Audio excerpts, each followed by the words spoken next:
I'm Amy Cherry. This local news is a service of Flagler County's Toyota dealer, Beaver Toyota, here to wow ya.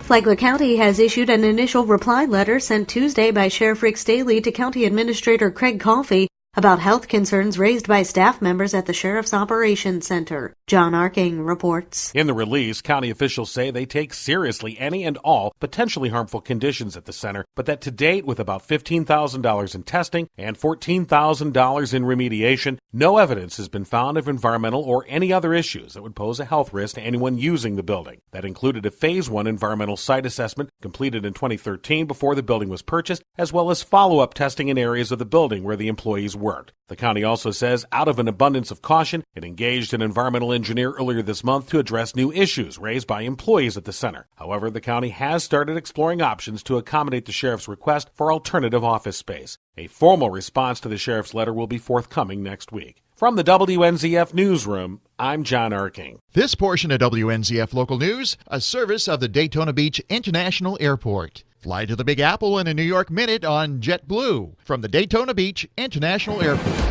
School security was a top concern at the Flagler County Chamber's Common Ground Breakfast. Flagler County Schools Superintendent Jim Tager. We feel like we're ahead of other districts in the state in the fact that we have a law enforcement officer already signed up for each of our schools and 2 at the high school. So I think parents should feel comfortable going into the summer that we've taken some precautions to have a law enforcement officer at each of our schools. He says today's students are more vocal in the wake of school shootings like Parkland. Even though we'll have law enforcement in each school, it really comes down to students being able to share if there's concerns with us. And earlier this spring, I met with a group of students from both high schools, and I'm just amazed at how intelligent, articulate, and passionate they are about school safety. Daytona State College's president and the director of the Flagler Technical Institute also spoke on the panel.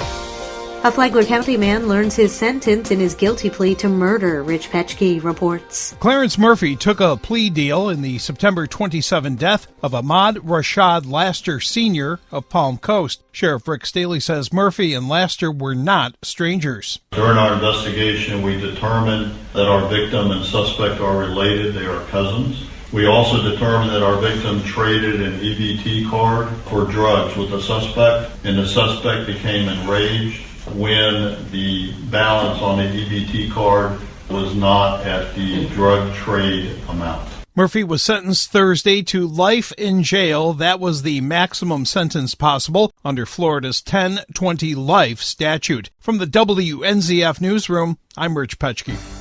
Flagler County property values are continuing on an upward trend, but they've still got a ways to go to get back to pre-2008 recession levels.